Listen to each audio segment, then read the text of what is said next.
باب ما جاء في التيمم.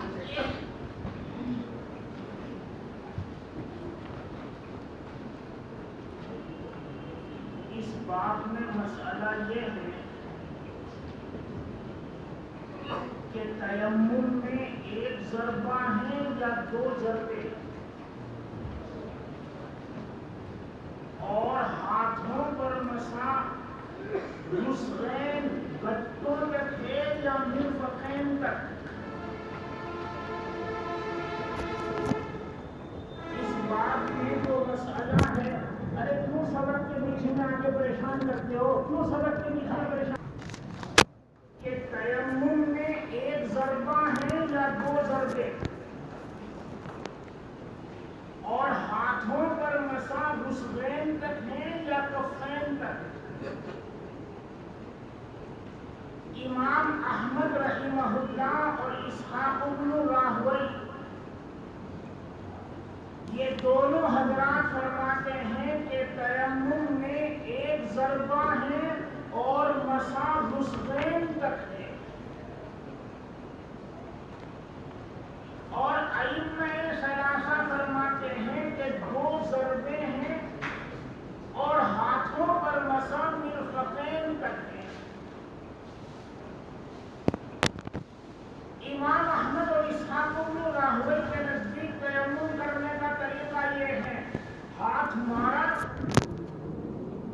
آگے پیچھے کر کے جو مٹی ہے پھونک کی اور چہرے پر پھیر لیا اور ہاتھوں پر پھیر لیا، بس تیمم ہو گیا.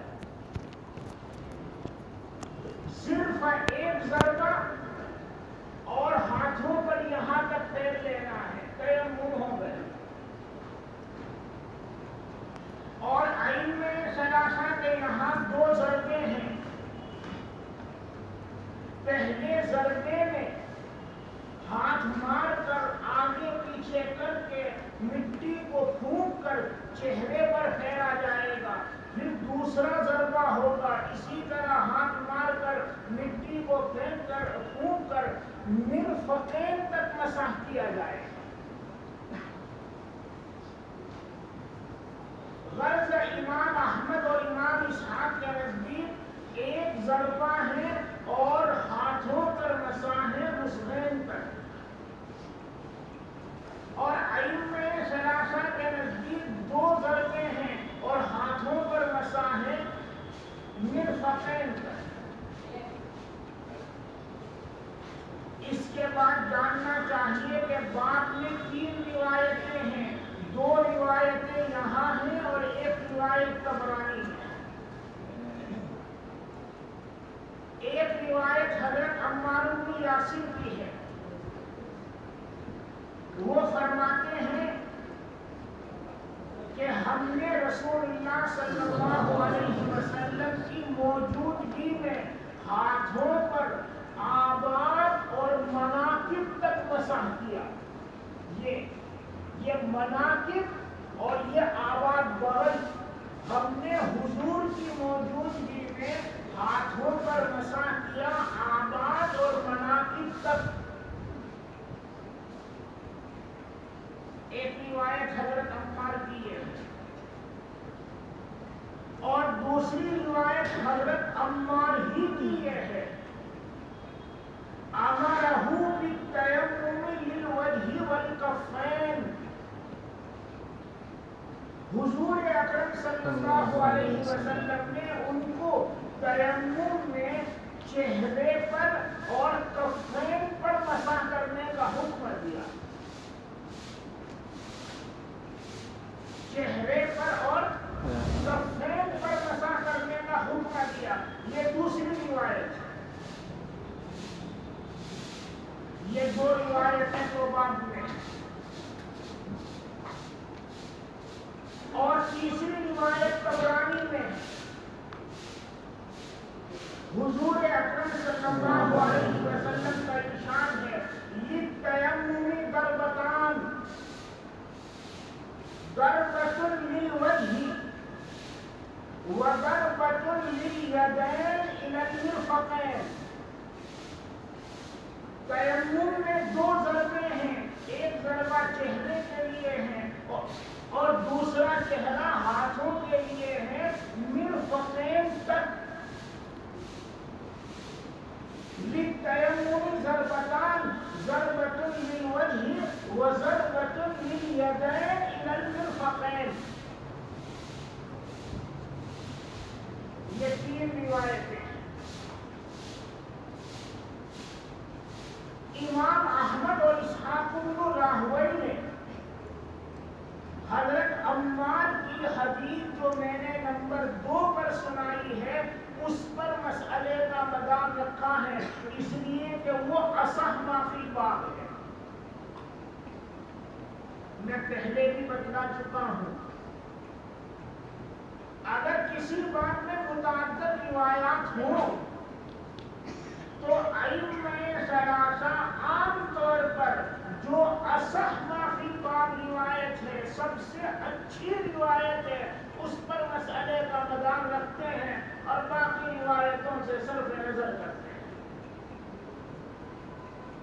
یہ جو حضرت عمار کی روایت ہے، امرہ بالتیمم للوجہ والکفین، کہ حضور نے ان کو تیمم میں چہرہ اور کفین پر مسح کرنے کا حکم دیا. یہ جو روایت ہے یہ بات میں سب سے اچھی روایت ہے. امام احمد اور اسحاق بن راہوئی نے اسی روایت پر مسئلے کا مدار رکھا اور باقی روایتوں سے صرف نظر کیا، اور انہوں نے فرمایا کہ ایک ضربہ ہے اور ہاتھوں پر مسح رسغین تک ہے، کفین تک ہے. اور ان کی عقلی دلیل حضرت ابن عباس رضی اللہ عنہما کا قول ہے. ابن عباس فرماتے ہیں کہ وضو کے سلسلے میں جو آیت ہے اس میں تو غایت کا بیان ہے، فاغسلوا وجوہکم وایدیکم الی المرافق، غایت کا بیان ہے. مگر تیمم کے سلسلے میں جو آیت ہے اس میں غایت کا بیان نہیں ہے. فَتَيَمَّمُوا صَعِيدًا طَيِّبًا فَامْسَحُوا بِوُجُوهِكُمْ وَأَيْدِيكُمْ مِنْهُ. اگر تمہارے پاس پانی نہیں ہے تو پاک مٹی کا قصد کرو اور اپنے چہرے پر اور ہاتھوں پر مسح کرو. ہاتھوں پر کہاں تک مسح کرنا ہے غایت کا بیان نہیں. اور چور کے سلسلے میں آیت جو ہے اس میں بھی غایت کا بیان نہیں ہے. وَالسَّارِقُ وَالسَّارِقَةُ فَاقْطَعُوا أَيْدِيَهُمَا، چور اور چورنی ان کے ہاتھوں کو کاٹو، غایت کا بیان نہیں ہے. اور بالاجماع چور کا ہاتھ کاٹا جاتا ہے رسغین سے. چور اور چورنی کے سلسلے میں جو آیت ہے اس میں غایت کا بیان نہیں ہے، اور بالاجماع ہاتھ کاٹا جاتا ہے رسغین سے. لہذا تیمم کی آیت میں بھی غایت کا بیان نہیں ہے، بس وہاں پر بھی مسح کیا جائے گا رسغین تک. یہ ابن عباس رضی اللہ تعالی عنہما نے قیاس کیا ہے، اور یہ قیاس امام احمد کی دوسری دلیل ہے. قیاس سمجھ میں آ رہا ہے؟ ائمہ ثلاثہ نے مسئلے کا مدار رکھا ہے گھبرانے والی روایت پر. للتیمم ضربتان ضربۃ للوجہ وضربۃ للیدین الی المرفقین، اس پر مسئلے کا مدار رکھا ہے. یہ روایت حسن لغیرہ ہے، یعنی متعدد حضرات سے روایت ہے اور ہر سند میں کچھ نہ کچھ کلام ہے، مگر مجموعہ حسن لغیرہ اور قابل استدلال ہے. ائمہ ثلاثہ نے اس پر مسئلے کا مدار رکھا. اور حضرت عمار کی جو 2 روایتیں ہیں ان میں سے پہلی روایت حضرت عمار کا کہنا کہ حضور کی موجودگی میں ہم نے آباد اور مناکب تک مسح کیا، وہ منسوخ ہے. کیسے منسوخ ہے؟ جب حضرت عائشہ صدیقہ رضی اللہ تعالی عنہا کا حال ہو گیا، لوگ تلاش میں مصروف رہے، فجر کی نماز کا وقت ہو گیا، پانی نہیں ہے، تو آیت تیمم نازل ہوئی اور آدھی نازل ہوئی بس، وَإِن كُنتُمْ جُنُبًا فَاطَّهَّرُوا وَإِن كُنتُم مَّرْضَىٰ أَوْ عَلَىٰ سَفَرٍ أَوْ جَاءَ أَحَدٌ مِّنكُم مِّنَ الْغَائِطِ أَوْ لَامَسْتُمُ النِّسَاءَ فَلَمْ تَجِدُوا مَاءً فَتَيَمَّمُوا صَعِيدًا طَيِّبًا، بس اتنی ہی آیت نازل ہوئی کہ اگر تمہارے پاس پانی نہیں ہے تو پاک مٹی کا قصدہ کرو۔ اب پاک مٹی کا قصدہ کس طرح کرنا ہے یہ بیان نہیں آیا، چنانچہ ہر ایک نے اپنے اپنے اجتہاد کے مطابق عمل کیا، کسی نے پورے بدن پر مٹی ملی، کسی نے صرف اعضائے وضو پر مٹی ملی، کسی نے آباد و مناکب تک مٹی ملی، کسی نے کسی طرح تیمم کیا، کسی نے کسی طرح تیمم۔ فجر کی نماز پڑھ کر جب فارغ ہوئے تو صحابہ میں چین گوئیاں شروع ہوئی، ہر ایک کے میں نے یوں تیمم کیا، وہ کہتا ہے میں نے یوں کیا، وہ کہتا ہے میں نے یوں کیا، تو عمل کس کا صحیح؟ چنانچہ وہ لوگ اپنا مقدمہ لے کر نبی اکرم صلی اللہ علیہ وسلم کے پاس پہنچے۔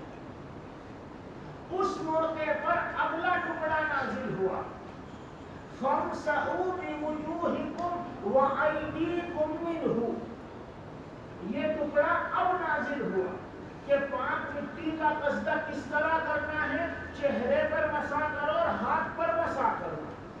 بس اس ٹکڑے کے نازل ہونے کے بعد پہلے جتنے طریقے سے مسح کیا گیا ہے، تیمم کیا گیا ہے، وہ سب کا سب منسوخ ہو گیا۔ پر جو آباد تک مسح کیا گیا ہے، مناکب تک مسح کیا گیا ہے، وہ ساری روایتیں منسوخ۔ لہذا حضرت عمار کا یہ کہنا کہ ہم نے حضور کے زمانے میں حضور کی موجودگی میں آباد و مناکب تک مسح کیا، وہ ساری روایتیں منسوخ ہو گئی۔ دیکھو، جب کسی چیز کا انتظار ہو انتظار میں جو مزہ دیدار میں مزہ اور نہیں، اس کے بعد مسئلہ بتلایا جائے تو وہ مسئلہ ذہنوں میں نقش الحجر ہو جاتا ہے، اور بغیر انتظار کے اگر مسئلہ بتلایا جائے تو وہ بعض مرتبہ یاد رہتا ہے، بعض مرتبہ بھول جاتا ہے۔ سال بھر تم پڑھو گے، 10 کتابیں پڑھو گے، انتظار ہے یا بغیر انتظار کے پڑھ رہے ہو؟ تو یاد رہتا ہے یا اکثر بھول جاتے ہو؟ لیکن ایک واقعہ پیش آ گیا، واقعہ پیش آنے کے بعد حکم شرع کیا ہے معلوم نہیں، تو سارے گاؤں نے مل کر طے کیا کہ دارالعلوم کو استفتاء لکھو۔ اب استفتاء لکھا گیا، سارا گاؤں انتظار میں کہ معلوم نہیں کیا جواب آئے۔ اب 10 دن کے بعد 15 دن کے بعد جواب آیا، امام صاحب نے جواب پڑھ کر سنایا، تو اس جواب کو سمجھانا پڑے گا یا ہر ایک خود بخود سمجھ جائے گا؟ سمجھانا پڑے گا، ہر ایک خود بخود سمجھ جائے گا، اور اس جواب کو لوگ بھول جائیں گے یا 100 سال عمر ہونے کے باوجود وہ مسئلہ یاد رہے گا، وہ یاد رہے گا۔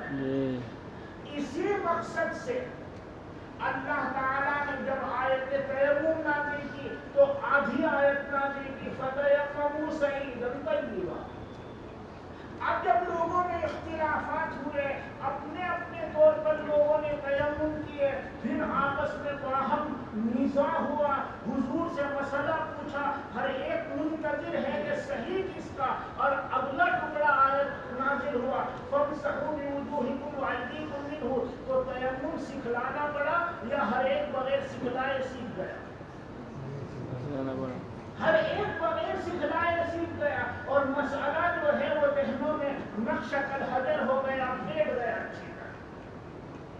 بہرحال جب آیت تیمم نازل ہوئی تو اس وقت تک پوری آیت نازل نہیں ہوئی تھی اور لوگوں نے اپنے اپنے اجتہاد کے مطابق مختلف طرح سے تیمم کیا تھا. ان مختلف طرح سے تیمموں میں سے ایک طریقہ تھا آباد و مناکب تک تیمم کرنا.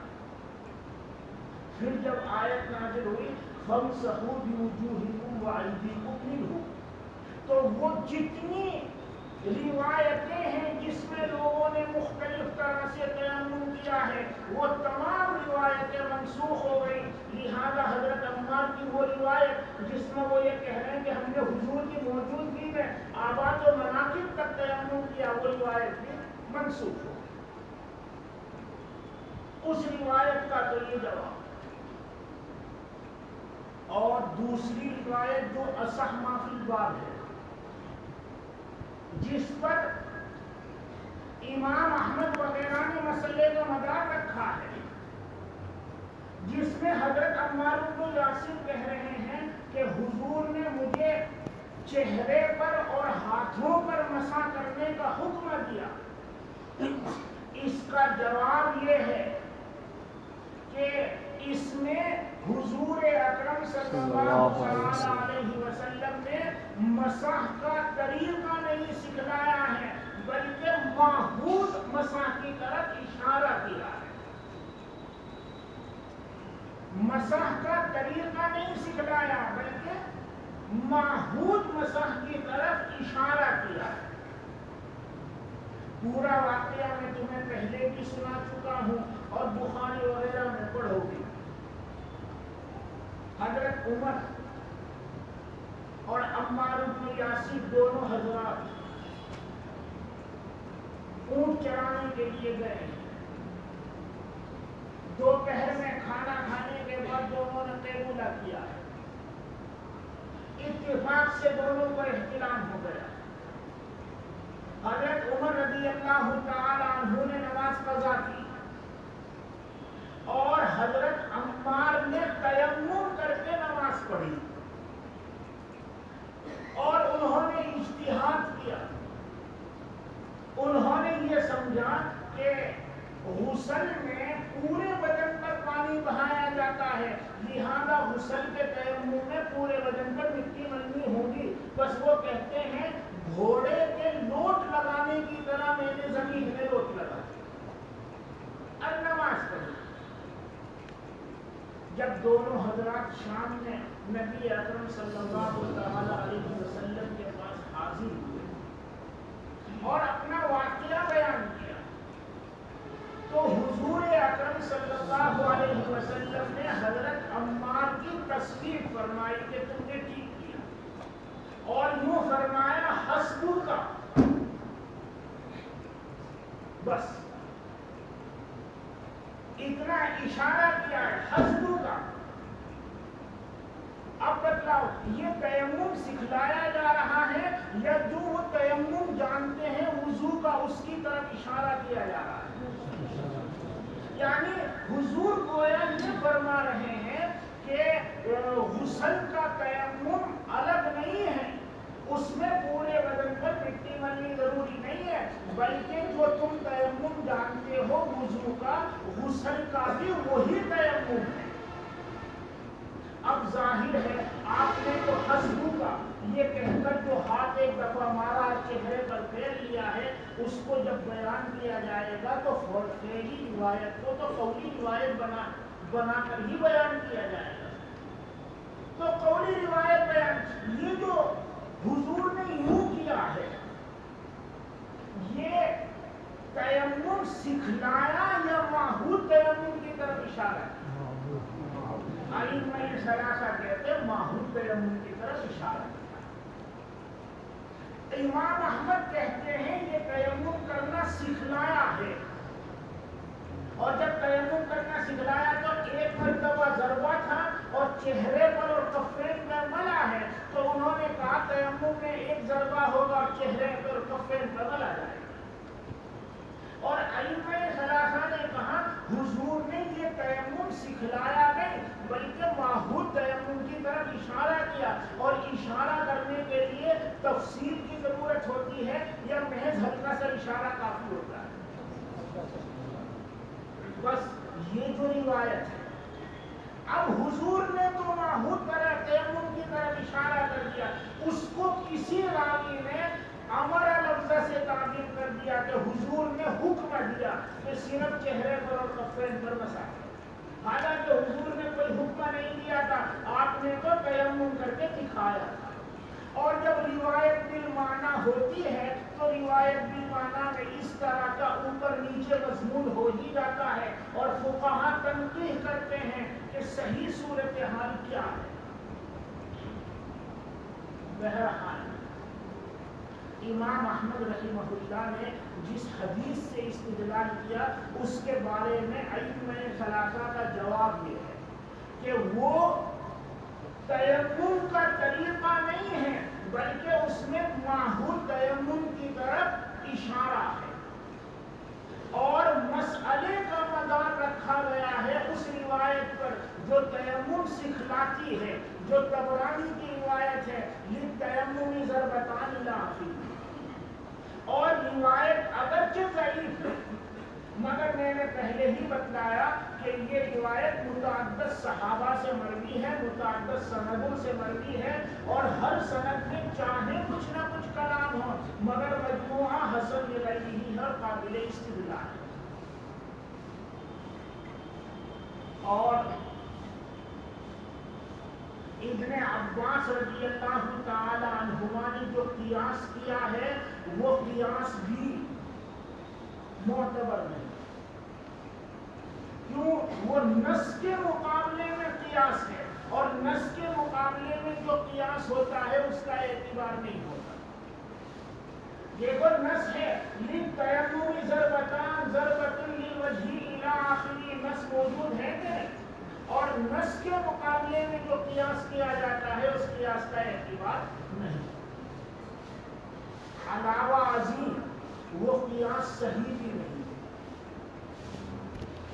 اس لیے کہ مقیس اور مقیس علیہ کے درمیان میں بہت زیادہ تفاوت ہے۔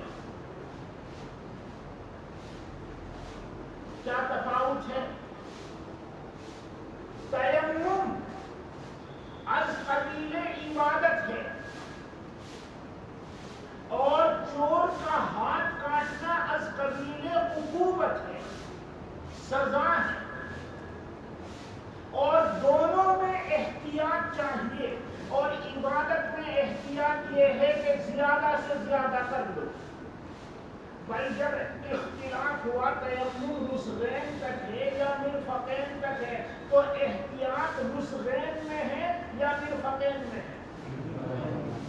یقیناً مرفقین میں ہے، بس احتیاط کا تقاضا یہ ہے کہ مرفقین تک مسح کیا جائے۔ اور عقوبت میں کم سے کم سزا دینا یہ احتیاط ہے۔ حضور اکرم صلی اللہ علیہ وسلم کا ارشاد ہے امیر غلطی دینے میں، معاف کرنے میں غلطی کرے یہ بہتر ہے اس کے مقابلے میں کہ وہ سزا دینے میں غلطی کرے۔